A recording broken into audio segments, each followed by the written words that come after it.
নির্বাচনকে সামনে রেখে ভুয়া তথ্য ও ভিডিওতে ছয়লাভ সামাজিক মাধ্যম। পুরনো ভিডিও, ভারতের ভিডিও, এমনকি সিরিয়ার যুদ্ধের ভিডিও ব্যবহার করে দাবি করা হচ্ছে এগুলো সাম্প্রতিক নির্বাচনী সহিংসতার। ঠিক এমনই একটি ভিডিও গত ৩০ জানুয়ারি সামাজিক যোগাযোগ মাধ্যমে প্রচার করে দাবি করা হয় শরীয়তপুরে ২০২৪ সালের ৫ আগস্ট লুট হওয়া অস্ত্র দিয়ে গুলি করে জামায়াত শিবিরের লোকেরা। পরে বিষয়টি ভাইরাল হলে ফ্যাক্ট চেক করে দেখা যায় বিষয়টি সম্পূর্ণ ভুয়া। এ বিষয়ে রিউমার স্ক্যানার অনুসন্ধান থেকে জানা যায় প্রচারিত ভিডিওটি বাংলাদেশের নয়। এটি ২০২৬ সালের জানুয়ারি মাসে সিরিয়ার শেখ মাকসুদ ও আশরাফি এলাকায় সেনাবাহিনী এবং এইচএসডির মধ্যে গোলাগুলির ঘটনার ভিডিও।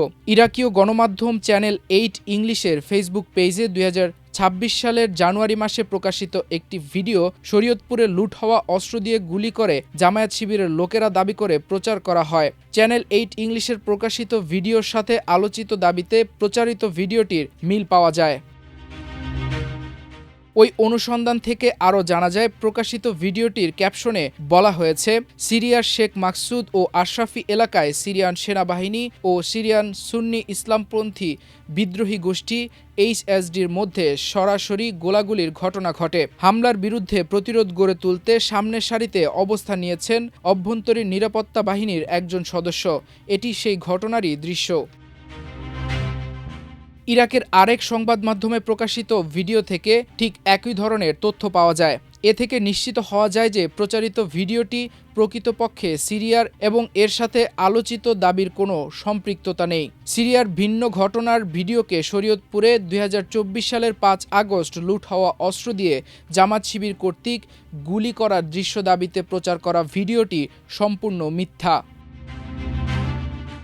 এর আগে সামাজিক যোগাযোগ মাধ্যমে আরও একটি ভিডিও প্রচারিত হয়। প্রচারিত ভিডিওটি চট্টগ্রামের রাউজানে আসন্ন ত্রয়োদশ জাতীয় সংসদ নির্বাচনকে কেন্দ্র করে বিএনপি ও জামায়াতের মধ্যে সংঘর্ষের ঘটনা বলে দাবি করা হয়।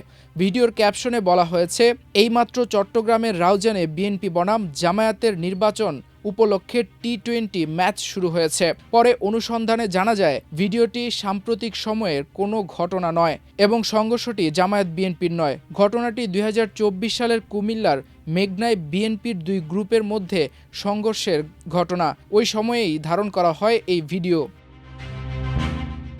এ বিষয়ে অনুসন্ধানে জানা যায় এসটিভি নিউজ 14 নামে একটি ইউটিউব চ্যানেলে ২০২৪ সালের ৫ অক্টোবর প্রকাশিত ঠিক এমন একটি ভিডিওর সাথে মিল পাওয়া যায়। সেখানে জানানো হয় ঘটনাটি কুমিল্লার মেঘনা উপজেলায় বিএনপির দুই গ্রুপের সংঘর্ষের দৃশ্য।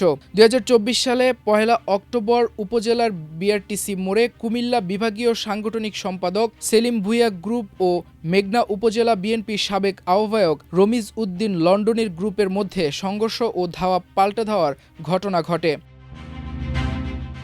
প্রতিবেদনে আরও জানানো হয় এই ঘটনা বেশ কয়েকটি গণমাধ্যমেও এসেছিল। সামাজিক যোগাযোগ মাধ্যমেও প্রচারিত ভিডিওতে থাকা ব্যক্তি ও পারিপার্শ্বিক দৃশ্য প্রতিবেদনের তথ্যের সাথে মিল রয়েছে। প্রতিবেদন থেকে জানা যায় এটি কুমিল্লার মেঘনা উপজেলায় বিএনপির দুই পক্ষের মধ্যে সংঘটিত ধাওয়া পাল্টা ধাওয়া ও সংঘর্ষের দৃশ্য। নাইমুল ইসলাম, আমার দেশ।